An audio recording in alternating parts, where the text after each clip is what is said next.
Welcome to this tutorial brought to you by River City Graphics. Today I'm going to be showing you how to create brush enhancement within Photoshop. So, to get started, we're going to open up Photoshop. Then I'm going to open up the image for today's tutorial. And once I have that open, I'm just going to double click the background layer. And now we're ready to get started. So, the first thing we need to do is go to the filter menu and then go to liquify.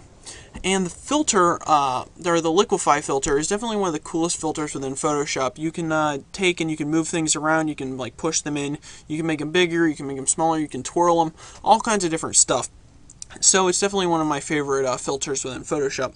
But the tool within it that we're going to be using today is called the bloat tool. And you can find it over here. It's a little circle or a little oval with arrows on each side. And we're going to click that, and then you can see over in the brushes we have quite a few different options for brushes. And the one that we're going to be adjusting the most is the brush size. And to start, we're probably going to need something. For me, it's probably around 1,000. You just want it to be somewhat in proportion. It needs to definitely be larger than the brush that you want to enhance. So depending on the resolution of your image, it's going to be definitely more or less for you. It's probably not going to be right at 1,000 like it is for me. So for everything else, for the brush density, I have it set at 50, and for the brush rate, I have it set at 80. So you just want something that's a larger brush to start with, and you're just going to start clicking, and you can see instantly once you start clicking, it's just going to make bigger whatever you click on. So you just want to go slowly and carefully. You don't want to overdo it. And it's more of a trial and error. If you make an error, you can do Control-Alt-Z and it'll just go back. And there's no set specific way that you need to click. You just want to use your bigger brush to enlarge everything a little bit. And then we're going to, after you've got a pretty good effect going on, you can take and size down your brush, and it's probably going to be about 600 or so for me. And then you can just start filling in anywhere else that you need a little bit more just to fill it in. So we're going to just keep tweaking it a little bit. And once you're satisfied with your effect, you're just going to click OK.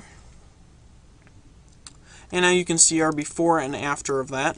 So you can see the before and after. And now in order to pull this effect off, we're going to need to do a little bit more work. So we're just going to take and zoom in.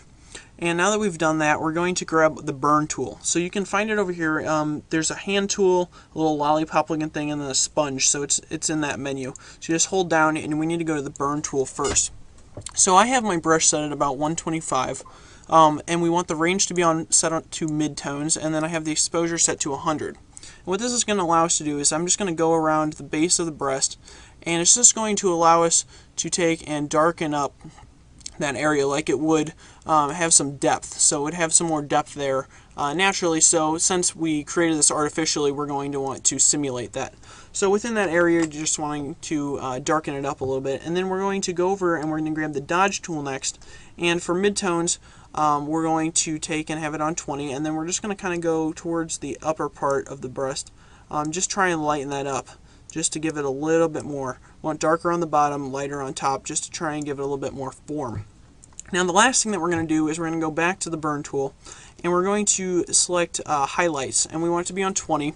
And for this particular image, I'm going to go around the outside of the swimsuit here, and I'm just going to darken it up just because it's a little bit bright, and especially once you start enlarging it, it messes with the swimsuit a little bit. So we're just going to want to take and give that a little bit more form too. So I just went around each of the edges of that just to give it a little bit more form, so it's darker again on the base and then brighter up on the top. So we're just going to zoom out a little bit, and you can see from our history brush what we've got here. We've got this to this. And the problem is, over on the arms, you can see that the arms bend out a little bit from the start, especially on this arm, which is kind of covered by the palette. But what we're going to do to fix that is we're going to go to the art history brush. And the art history brush is right here. It looks like a little brush with a little reverse or an undo sign. So we're just going to hold that down and go to art history brush. And what that's going to allow us to do is when we zoom in on, say, over here where the arm is kind of like bent out, we can take and we can just paint. You can see we're painting, and it's actually painting that arm back in from the original image, and it's fixing it back to where it was originally. So now it's a little bit fuzzy right here, and if you zoom in a little bit more, maybe make a smaller brush, you can actually get rid of some of the fuzziness. I'm not going to spend a lot of time to do this because it could take a little bit, but once you do that, you can get a pretty nice effect, and you can see her arm is definitely back to normal. And again, you can do the same thing with this other arm over here.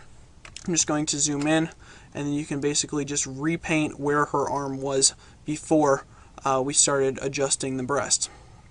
So you can see we just painted it back in from basically nowhere. It's just taking it from the original image and putting it back in.